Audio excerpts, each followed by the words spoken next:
June 4, 1942, 11:47 hours, 230 miles northwest of Midway Atoll. Ensign Frank O'Flaherty is 23 years old and he has exactly 90 seconds left to live. 3 20mm cannon shells just tore through his Grumman F-4F Wildcat. The engine is dead. Smoke pours from the cowling. The aircraft that killed him is now turning for another pass. O'Flaherty can see it clearly through his cracked canopy. Low-wing monoplane. Fixed landing gear. Red circle on the fuselage. The Mitsubishi A6M0 fighter. The plane that has been slaughtering American pilots for 6 months straight.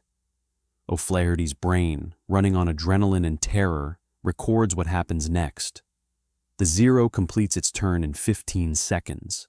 His Wildcat needs 25 seconds for the same maneuver. That 10-second difference means death. The Zero is now positioned perfectly on his tail. O'Flaherty tries to dive. Too late, he sees muzzle flashes, feels impacts tearing through aluminum. His world goes red, and then black, and then nothing. The Zero climbs away without watching him crash. 4 more American fighters are fighting for their lives above. Within 6 minutes, that Zero will kill 2 more of them. 3 days earlier, Lieutenant James Bauer died the same way over the Coral Sea. Caught in a turning fight with a Zero, his wingman watched the Zero complete 3 full circles, while Bauer's Wildcat managed barely 2. The Zero fired on the 3rd pass. Bauer's aircraft exploded. No parachute, no survivors. Bauer had a wife in San Diego and a 3-month-old daughter he never met. 2 weeks before that, Ensign Donald Runyon lasted 8 seconds in combat against a Zero over New Guinea. 8 seconds from first contact to impact with the ocean. His squadron commander wrote in the after-action report that Runyon did everything correctly. Maintained altitude advantage, executed a proper boom and zoom attack, fired a good burst, hit the Zero multiple times. The Zero simply absorbed the damage, turned inside Runyon's escape climb, and killed him. The squadron commander added one sentence at the bottom of the report. "We cannot fight these aircraft and win." This is June 1942. The United States Navy is losing the air war in the Pacific. The statistics are brutal. 5 American aircraft destroyed for every Zero lost. In some battles, the ratio hits 10 to 1. American pilots are dying faster than training schools can replace them. The problem is not skill. The problem is not courage. The problem is the Zero itself. It is faster, it climbs better, it turns tighter, and nobody knows why because nobody has ever captured one intact. Lieutenant Commander James Flatley, commanding Fighting Squadron 42, sits in his office at Naval Air Station San Diego, reading casualty reports. He commanded 36 pilots 3 months ago. He commands 19 now.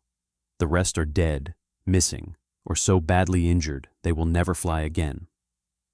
Flatley is 32 years old. He has been flying for 11 years. He is not afraid of combat. He is afraid that America is going to lose this war because Japanese aircraft are simply better than anything the United States can build. Every crashed Zero the Navy recovers is burned, smashed, or booby-trapped. Japanese pilots destroy their aircraft before capture. They use thermite grenades to melt engines. They shoot key components with pistols. Some pilots commit suicide rather than let Americans study their technology. In 6 months of war, the Navy has not recovered a single intact Zero. Not one. June 10, 1942. Aleutian Islands, Alaska. A Navy PBY Catalina flying boat pushes through dense fog at 800 feet. The pilot, Lieutenant William Thies, is navigating by compass over Aleutian Island. Aleutian is uninhabited volcanic rock. No strategic value. The Navy maintains a small emergency airstrip there, nothing else. At 14:22 hours, the fog breaks for maybe 30 seconds. Thais sees something on the ground near the beach that makes his pulse spike. Single-engine fighter. Wrong paint scheme for American. He banks hard, dropping to 400 feet. 3 passes before the fog closes in. 3 passes is enough. The aircraft is a zero. Landing gear extended, propeller bent. But the wings are intact. The fuselage is intact. Most importantly, no fire damage, no burn marks, no sign of destruction. Thais does not understand what he has just found. He logs it as one crashed Japanese fighter, possible salvage value. The report reaches Captain Ralph Parker, intelligence officer for the Alaskan sector, at midnight. Parker reads it 3 times. Then he makes the phone call that will change the Pacific Air War. Admiral James Russell answers. Parker says we have located an intact zero on Aleutian Island. Russell asks how intact. Parker says intact enough to be worth sending a team immediately. Russell responds, do it. Get that aircraft to San Diego. Use whatever resources you need. I want it there in 2 weeks. June 12th, 06 hours. A salvage team of 12 men departs Dutch Harbor in a submarine chaser, towing 2 landing craft. Lieutenant Thais commands the operation. The team includes 1 aviation mechanic, Chief Petty Officer Andrew Jackson, who has 15 years of experience with combat aircraft. They reach Aleutian at 11:30 hours. Sea conditions are acceptable. Fog is light. By 13 hours, everyone is ashore. 6 men stay at the beach. 6 men, including Thais and Jackson, hike inland, carrying 40 pounds of equipment each. The terrain is nightmare. Soft tundra, hidden streams, volcanic rock, 4 hours of hiking. At 17 hours, they find it. The zero is lying in a shallow ravine, 800 yards from the beach. Nose down at 30 degrees. Landing gear retracted. Propeller blades bent backward, but structurally intact. No fire damage. Japanese markings crisp and clear. The aircraft looks like it rolled off the factory floor yesterday, except for the damaged propeller. Thais approaches slowly.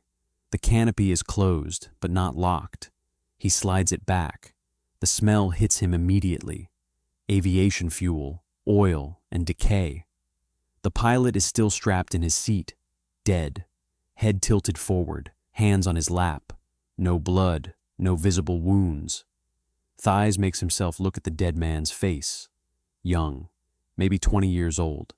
Japanese flight suit, leather flying cap, oxygen mask pushed up on his forehead, eyes closed, expression peaceful. Jackson moves past Thais and finds something in the cockpit map case. A photograph, small, maybe 3 by 4 inches.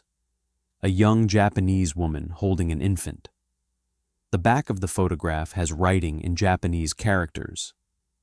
Jackson hands it to Thais without speaking. Thais stares at the photograph. This pilot survived the crash. He sat here injured and unable to move with his wife and child's photograph in his hand.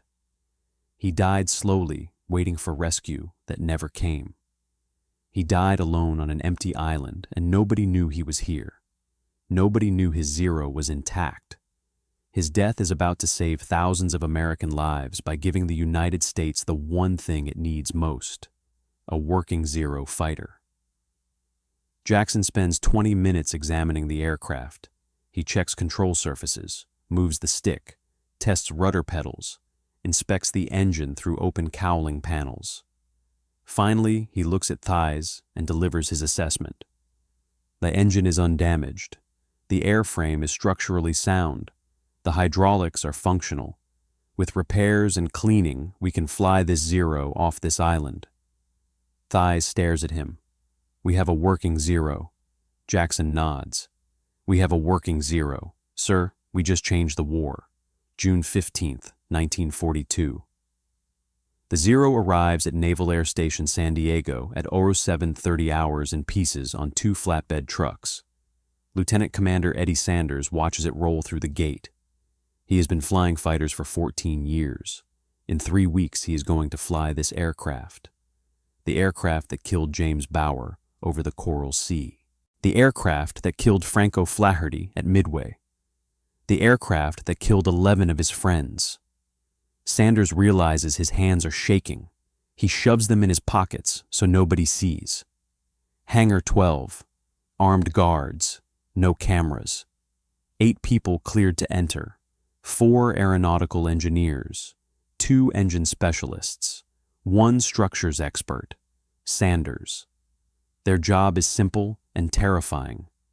Take apart the thing that has been slaughtering American pilots, figure out how it works, then put it back together and fly it. They have 6 weeks. Lead engineer Frederick Trapnell starts the disassembly on June 16th at 08 auxiliary hours. Trapnell is 38, MIT graduate, 10 years at Boeing. He has designed components for the F-4F Wildcat. He knows American fighter construction completely. By noon, he has measured the Zero's wing skin thickness 3 times because the numbers make no sense. He calls Sanders over. Feel this. Sanders presses the wing surface with his thumb, the aluminum dimples inward. Trapnell says the skin measures 0.031 inches. American fighters use 0.064. This is half thickness. I can dent this with my hand. Sanders stares at him. That is not armor. Trapnell responds that is barely structure. This is metal so thin a hard carrier landing would tear it apart. Sanders says one word, Jesus. June 18th. Engine specialist Lieutenant Robert Elder removes the Nakajima Sakai engine. The engine weighs 1,110 pounds. The American Pratt & Whitney in the Wildcat weighs 1,475 pounds. Elder begins disassembly. Within an hour, he finds why. Every casting is thinner than American standards. Minimum material everywhere. No safety margin. No redundancy. He writes in his notes that no American manufacturer would certify this engine for combat. Then he crosses out the word combat and writes suicide mission. June 22nd. Structures expert, Commander Harold Gilliam, X-rays the wing spars. The images come back. Gilliam stares at them for 5 full minutes without speaking. Then he calls Trapnell and Sanders.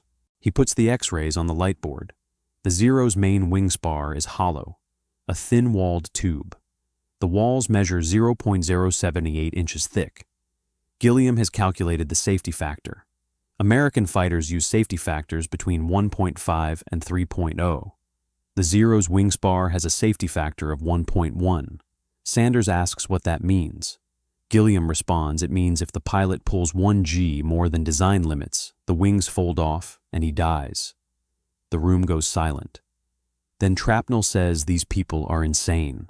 June 25th. The complete weight analysis is finished. Total empty weight 3,704 pounds. F-4F Wildcat, empty weight 5,342 pounds. The Zero is 1,638 pounds lighter. Trapnell writes the report. The Zero achieves superior performance by weighing less. The weight savings come from eliminating armor, eliminating self-sealing fuel tanks, eliminating pilot protection, eliminating structural safety margin. The Zero is not a superior fighter. It is a minimum weight fighter that sacrifices everything for performance. Trapnell adds one handwritten sentence at the bottom. The Japanese are killing their own pilots to make this aircraft perform. Sanders reads the report twice. Then he asks the question everyone is thinking. Who is going to test fly this thing? Nobody answers. Finally, Trapnell says, "You are the test pilot." Sanders responds, "I know. I am asking if anyone else wants to volunteer." Dead silence. Sanders looks around the room. 12 men. Nobody meets his eyes. He says, "I did not think so." June 27th. Sanders sits in his office writing a letter to his wife. He does not tell her what he is about to do. He writes about the weather, about what they will do when the war ends, about the house they talked about buying in Coronado. He seals the letter, puts it in his desk drawer. If something happens, someone will mail it. June 28th. The Zero is reassembled, engine overhauled, propeller replaced. At 11:00 hours, Sanders walks around it 3 times. The aircraft is beautiful, sleek lines, perfect paint. It looks brand new, except it is designed to kill the person flying it. He climbs into the cockpit. The seat is small.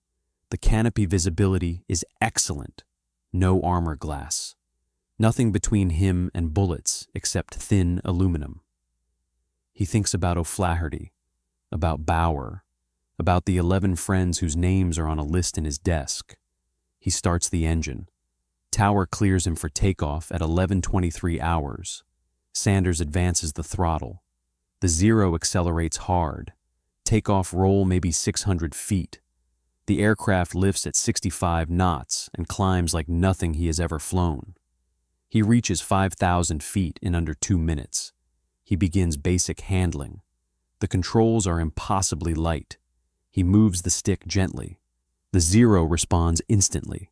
He pulls into a turn. The turn rate is insane. He completes 360 degrees in 18 seconds. His Wildcat needs 28 seconds. The difference is the difference between life and death. He pushes the nose down, accelerates to 300 knots, pulls back hard. The Zero climbs vertically, no hesitation, perfect control. This aircraft handles like a dream. Then at 8,000 feet, something happens. Sanders smells fuel, strong, immediate. He looks down. Liquid is pooling on the cockpit floor. Fuel is leaking from somewhere behind the instrument panel. He can see it spreading. The fumes make his eyes water. He is sitting in an unarmored cockpit on top of 156 gallons of unprotected fuel, and now fuel is leaking inside the cockpit. One spark, and he burns. He thinks about the report. No self-sealing tanks, no fire suppression. If this ignites, he has maybe 3 seconds before the cockpit becomes an inferno. His hands are steady on the stick, but his heart is slamming against his ribs. He throttles back, turns toward the field, calls tower, emergency landing, fuel leak in cockpit, possible fire. The tower clears him immediately. Sanders descends fast, but not too fast, because rough handling might create a spark. The fuel smell is overwhelming. He can taste it. His flight suit is soaking with it. He is trying not to think about what happens if the engine backfires, if any electrical connection shorts, if anything creates ignition. He thinks about Japanese pilots flying this aircraft into combat with fuel leaking, with bullets hitting the unprotected tanks, with fire erupting inside the cockpit. He thinks about them burning alive at 15,000 feet with no way out. He lands at 11:47 hours, shuts down immediately, climbs out. His legs almost give way. Shrapnel is running toward him. Sanders strips off his fuel-soaked flight suit and says, "I am not flying that thing again until you fix every fuel line in the aircraft." The fuel leak is repaired. Turns out to be a loose connection on a fuel transfer line. Simple fix. But the incident reveals something important. The Zero's fuel system has no safety features, no check valves, no redundancy. Any damage to fuel lines means fuel pours into the cockpit. Any incendiary round hitting the fuel tank means instant fire. The pilots have no chance. July 2nd. Sanders flies the Zero again. No fuel leaks this time. He completes full performance testing.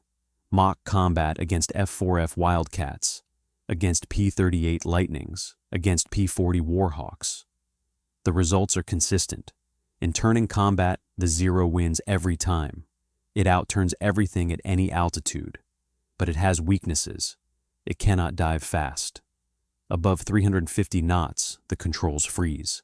The Zero cannot follow high-speed dives, and the lack of armor means it cannot absorb damage. Concentrated gunfire shreds the thin structure. Sanders watches gun camera footage of a Zero taking hits. The aircraft does not gradually deteriorate. It disintegrates.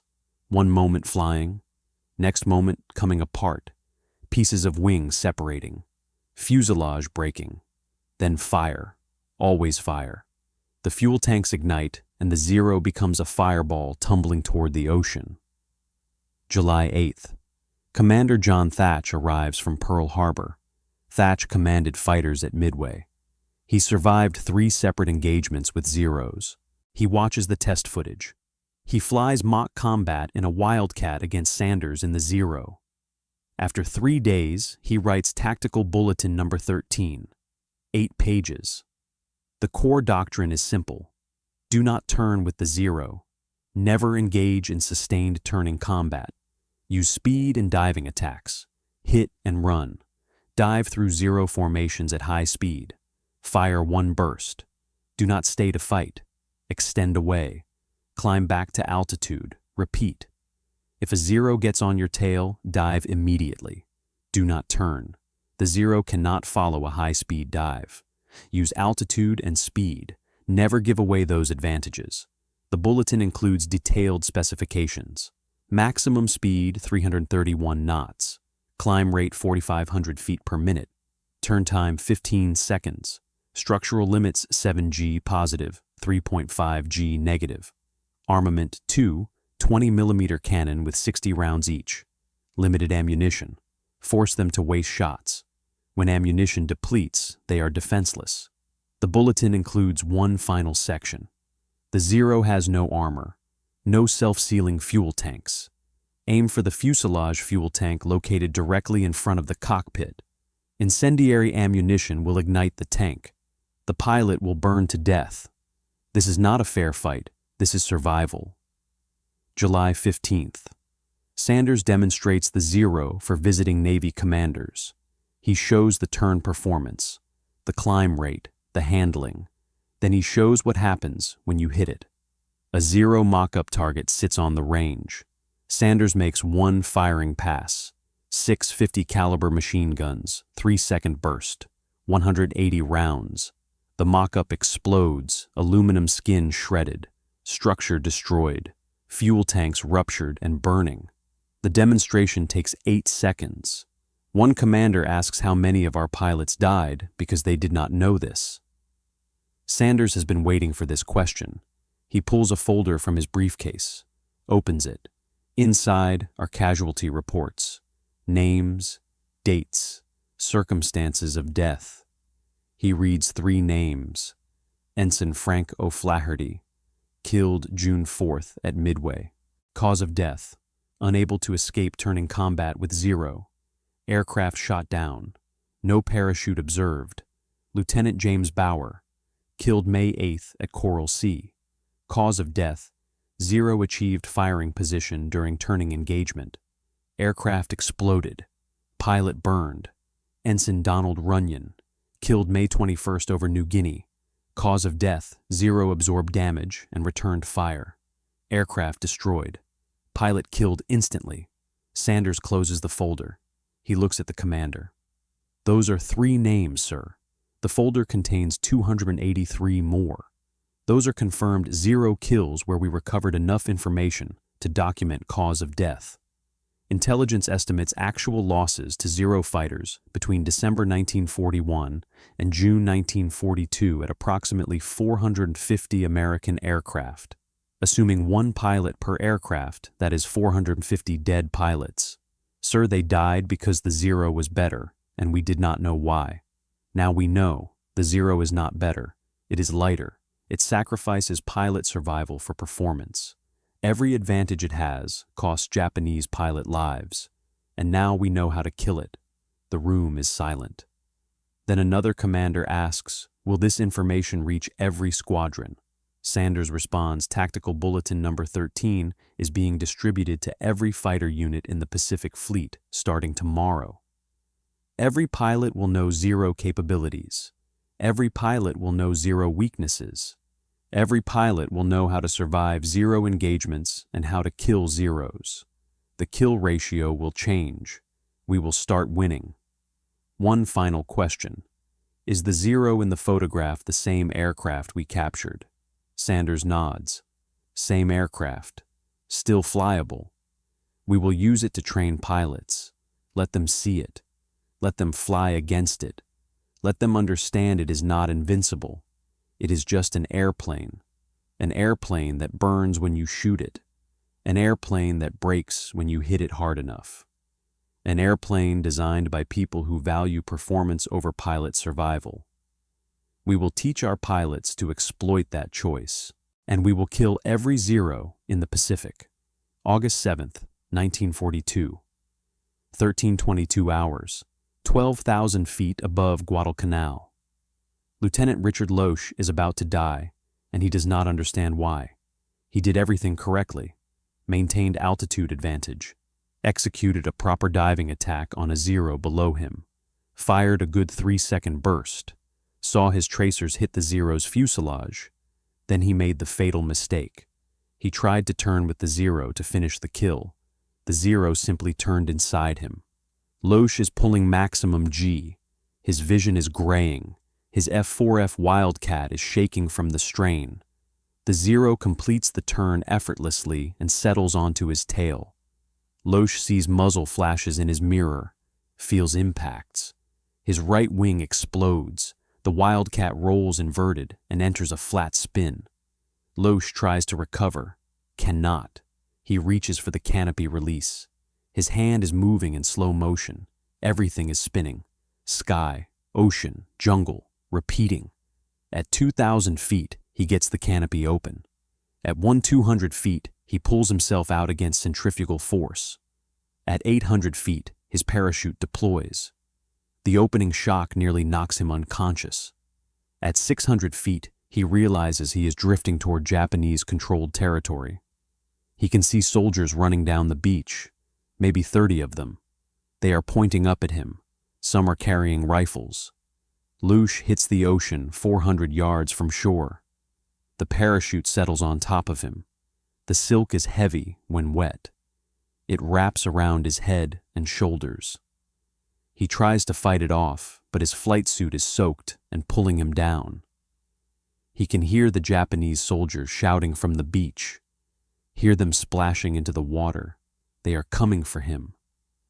Loesch makes the choice in less than 3 seconds. He stops fighting the parachute, lets it wrap tighter around his head, opens his mouth and breathes in. Salt water and silk. His lungs burn. He breathes in again. More water. The Japanese soldiers are 50 yards away when Loesch drowns himself rather than be captured. He is 24 years old. His body washes ashore 3 days later. The Japanese bury him without ceremony. That same day at 14:15 hours, Ensign Carl Peterson makes the exact same mistake 30 miles north. Diving attack. Good hits. Turns to follow. The Zero turns inside him. Peterson dies when 20mm shells detonate in his cockpit. No parachute, no body recovered. At 15:43 hours, Lieutenant James Sweat does not make that mistake. Sweat attended the mandatory tactical briefing 3 days ago. Every pilot in his squadron read Tactical Bulletin number 13. Every pilot knows the new doctrine. Do not turn with the Zero. Sweat executes a diving attack from 15,000 feet. Fires a 4-second burst. Sees strikes on the Zero. Then instead of turning, he keeps diving. Full throttle. The Zero tries to follow. Cannot. The Zero's controls lock up above 350 knots. Sweat pulls out at 3,000 feet. Climbs back to altitude. The Zero is still trying to follow him, but falling behind. Sweat climbs to 18,000 feet. Sets up another attack. Dives again. Another burst. More hits. Extends away again. The Zero is smoking now, but still flying. Third attack. This time, Sweat sees his tracers punch into the Zero's fuselage fuel tank. For maybe half a second, nothing happens. Then the Zero explodes. Not gradually, instantly. One moment, it is an aircraft. The next moment, it is a sphere of orange flame and black smoke. Sweat flies through the edge of the fireball. Feels the heat even through his closed canopy. He sees pieces of wing tumbling past. The Zero's engine falls like a stone. and somewhere in that expanding cloud of fire and debris is a human being who was alive 3 seconds ago and is now burning. Sweat's hands start shaking on the control stick. He cannot stop them. He keys his radio. His voice cracks when he speaks. Blue flight. This is Blue 3. Splash 10. The tactics work. The tactics fucking work. He lands 20 minutes later, shuts down his engine, sits in the cockpit, crying, not from fear, from the awful knowledge that he just burned a man alive, and he is going to have to do it again tomorrow and the day after, and every day until this war ends or he dies. August 24th, 1942, Naval Air Station San Diego. Commander John Thatch stands in front of 60 fighter pilots. These pilots arrived yesterday from training schools. They have never seen combat. Most have never seen a Zero except in photographs. Behind Thatch, in Hangar 12, sits the captured Akutan Zero, fully restored, fully functional, painted with American markings. Thatch says, "I am going to show you the aircraft that has been killing our pilots for 8 months. Then I am going to show you how to kill it." The hangar doors open. The pilots see the Zero for the first time. The reaction is immediate. These men have heard the stories. They have read the casualty reports. One pilot, Ensign Robert Maxwell, takes 3 steps backward without realizing it. Another pilot, Lieutenant Thomas Reedy, whispers, "Jesus Christ." Thatch lets them stare for a full minute. Then he says this aircraft is not invincible. It is just an airplane with strengths and weaknesses. You are going to learn both. For the next 2 weeks, these pilots undergo intensive training against the captured Zero. Lieutenant Commander Eddie Sanders flies the Zero. The student pilots fly Wildcats and try to shoot him down. The first day is a massacre. Sanders guns down 11 student pilots in simulated combat. The students try to turn with him, try to climb with him, try to dogfight. They all die. That night, Ensign Maxwell sits in the barracks writing a letter home. He writes, "I flew against a Zero today, and it killed me in 45 seconds. I did everything I was taught, and it killed me anyway. I am terrified. Tomorrow I fly again. Day 2. Thatch stops the training before it starts. Gathers everyone. Says you are doing exactly what gets our pilots killed. You are fighting the Zero's fight. Today, we do this correctly. He briefs the boom and zoom tactics. Dive from altitude, fire, extend away at high speed, never turn, never climb with the Zero. Use speed and patience. The students try the new tactics. They work. Maxwell scores his first simulated kill against Sanders. After landing, Maxwell climbs out of his Wildcat and throws up from adrenaline and relief. Day 8. Something goes wrong. Ensign David Foster is executing a diving attack on Sanders in the Zero.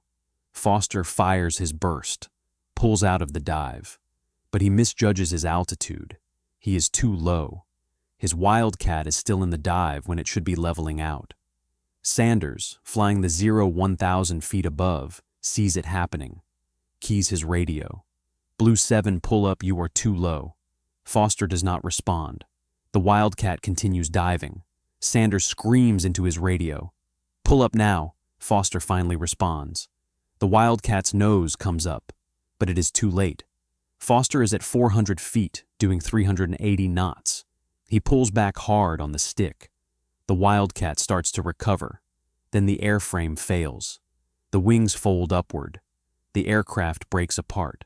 Foster dies in the impact with the ocean. His body is recovered 3 hours later, still strapped in his seat. That night, the remaining 59 students attend Foster's memorial service. Thatch gives a brief speech. He says Foster died because he made a mistake in training. If he had made that same mistake in combat, he would have died anyway. But here, we learned from his death. In combat, he would just be dead, and nobody would learn anything. That is why we train against a real zero. So, you make your mistakes here where they teach us instead of out there where they just kill you. Tomorrow, we keep training. And when you deploy, you will survive because Foster and hundreds of pilots before him paid for your knowledge with their lives. Honor them by staying alive. By day 14, the students graduate with 40 hours of simulated combat against the actual zero. They know its performance envelope. They know when it is dangerous and when it is vulnerable. Most importantly, they are no longer afraid of it. September 18th, 1942. These same pilots fly their first combat mission from Henderson Field on Guadalcanal. 8 Wildcats escorting dive bombers. They encounter 6 Zeros at 14,000 feet. The Zeros attack. The American pilots do not panic. They execute the Thatch weave. 2 Wildcats flying side by side. When a Zero attacks one Wildcat, that pilot turns toward his wingman. The Zero follows. Now the Zero is flying directly at the second Wildcat, who has a perfect head-on shot. The engagement lasts 8 minutes. Results: 3 Zeros destroyed, 1 Zero damaged, 0 American losses. Robert Maxwell, who was terrified 3 weeks ago, shoots down his first Zero. After landing, he walks over to Commander Thatch, who has flown up from San Diego to observe. Maxwell says the tactics work, sir.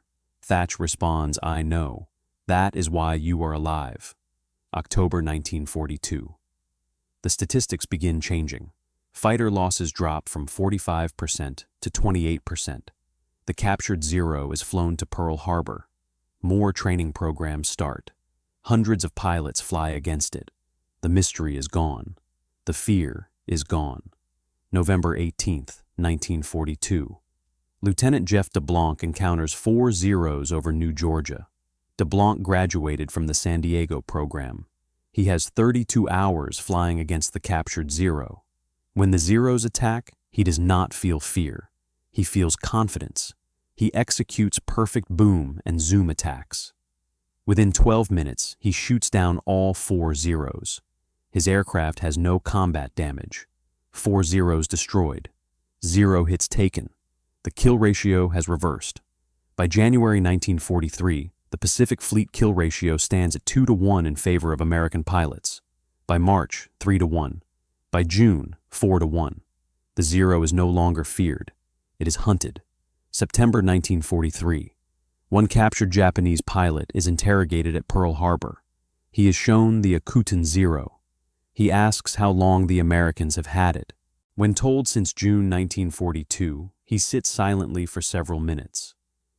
Then he says, "You have been training your pilots to kill us using our own aircraft. We never had a chance after you captured that plane. You learned everything. We learned nothing." The war was over in June 1942, and we did not know it. October 12, 1943.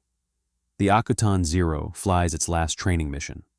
After landing, the engine is shut down for the final time. Eddie Sanders walks over to the aircraft one last time. He opens the canopy, looks inside the cockpit where he almost died from fuel leak, where he learned to fly like the enemy, where he discovered the Zero's secrets. He reaches into his flight jacket and pulls out a small photograph.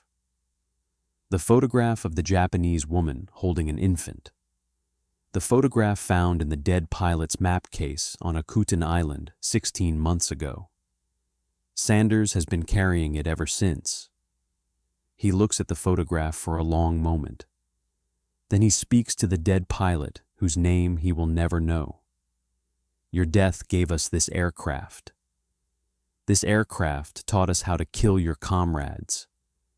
I do not know if that makes you a hero to us or a traitor to them. I do not know if you would be proud or horrified by what we did with your Zero. But I know this. We burned thousands of your pilots alive because you failed to destroy your aircraft before you died. I hope your wife and child survived the war. I hope they never learn what your death cost Japan. Sanders places the photograph back in the Zero's map case where it was found. Then he closes the canopy for the final time. Final accounting delivered to Admiral Chester Nimitz on December 15, 1943. Between June 1942 and December 1943, American fighters achieved approximately 2,400 confirmed Zero kills. American fighter losses to Zeros during the same period totaled approximately 600 aircraft. The kill ratio reversed from 5-1 in Japan's favor before June 1942 to 4-1 in America's favor after. Intelligence estimates that the tactics and training developed from the captured Aleutian Zero saved between 2,000 and 3,000 American pilot lives. One aircraft, one chance discovery on an empty island, one dead Japanese pilot who never destroyed his plane. That combination changed the Pacific Air War. The Zero began the war as an invincible legend. It ended the war as a death trap flown by undertrained pilots against an enemy that knew every weakness and exploited them without mercy.